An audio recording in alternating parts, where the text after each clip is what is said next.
let's move on and go through our top 5 in the power rankings. We all sort of put together some top 5 lists, and we'll compare and contrast. Tad, why don't you start us off? Who is your number 5? This was so hard for me. Difficult. This whole thing. I had to list 13 different teams and start taking some out and putting some in, and it was really, really hard for me. I have Ravens/Steelers as my number 5. I'm going to go with the Ravens just because they won the season series. They beat them twice. I find Joe Flacco still questionable, even though he was able to lead that team back, but that completion percentage is still too low for my taste. He did it in this game. He's had other games where he couldn't lead him back, like against Jacksonville. But with that defense, with the 2 wins against the Steelers, the Ravens are my number 5 team. Well, why don't we just keep going? We're gonna go all the way down. Let's just go. We'll go person by My person. number and 4 see what we team got. is a team I think neither of you have on your list. The Houston Texans. The last 2 weeks, they have put on a running clinic against, maybe their opponents haven't been that great. But I look at their schedule. Their schedule sets up well for them to have a first-round bye, possibly be the number 1 seed, more likely the number 2 seed in the AFC. Both Ben Tate and Arian Foster have got over 100 yards the last 2 games.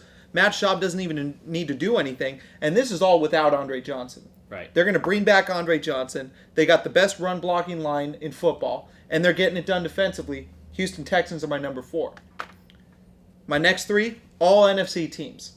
San Francisco 49ers. Yep. Another team I see having a first-round bye.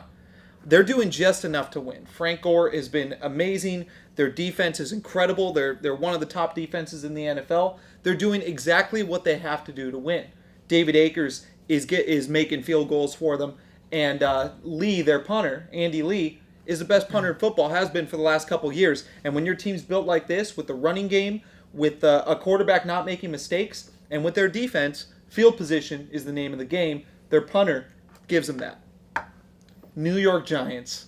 Number 2. Yeah, I hate it. That's quite a jump. But New York Giants, I look at this team, and I was saying that they weren't going to make the playoffs because of their schedule. Mm-hmm. Now I'm worried about all those teams on their schedule playing the New York Giants. I think they could go in anywhere and win any game. With what they did in this last game, they're getting to the quarterback. They're running the ball effectively. Eli's throwing to as many different receivers. They have so many injuries right now still. They get Hakeem Nicks back, they're dangerous.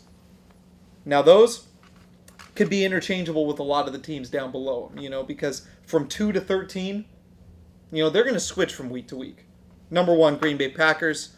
I don't even need to say anything. Not much to say there. Yeah. A-Rod, just go down your top 5, and then we'll sort of compare and contrast afterwards. What do you have? I have the Giants at number 5. They're the best road team in football over the past 5 years. Like we said before, the best road quarterback in football over the past 5 years. Mm-hmm. Like we said with the schedule, we thought it was going to be brutal. We thought it was going to be their fall-off point. It still could potentially be that, but I think their pass rush is too good. They'll keep them in every single game they play. The way Eli's been playing this year, not making mistakes and going out there and winning games for them, they'll be in contention to be a top 3 seed in the NFC for sure. Number 4, the New Orleans Saints. Interesting choice. Mm-hmm. Very, very good offense. I still love Drew Brees. Unstoppable Who doesn't? offense. Their defense has some question marks on it. Their secondary is not very good. Their pass rush, basically not based on Will Smith. It's more of Greg Williams' blitzing schemes. That's what usually gets them their stops, is that blitz creates takeaways. It hasn't done that for them this year, but if they get a home playoff game to start off, they could get them on the right streak to get them possibly deep in the playoffs. Number 3, the Pittsburgh Steelers. Okay. This pick, I'm judging a team by its ceiling and not by its valley. Pittsburgh, I didn't really like what I saw in the fourth quarter against Baltimore. They haven't been a team that's been able to finish games, but looking at the personnel they have, especially on their defense, I think Pittsburgh could still be a contender. They were in the Super Bowl a year ago, let's not forget, with the exact same personnel, so I'm not going to sell them too short yet. Number 2, a team that beat them last Sunday, the Baltimore Ravens. Joe Flacco looked great in the fourth quarter, a 92-yard drive to defeat Pittsburgh, the defending AFC champions, which I never even saw coming out of him. going this year. This is probably why Joe Flacco's won so many road playoff games in his career, is because of drives like that. Hopefully, if he can put that together for a few more weeks, he can become the quarterback everybody thought he is. But Ray Rice and Anquan Boldin's weapons on offense, I think, are enough to carry them to score points. Their defense is arguably the best in football. So that's why I have them at the 2 spot. And the Packers holding up the number 1 spot. Aaron Rodgers has played the best quarterback I've seen probably since Peyton Manning had that 49 touchdown season in 07, I believe. I mean, this is the best quarterbacking I've ever seen since then. 72% completion percentage, so he's efficient and he's been getting the job done. Can you say anything more about this team? Well, he's almost locked down the MVP.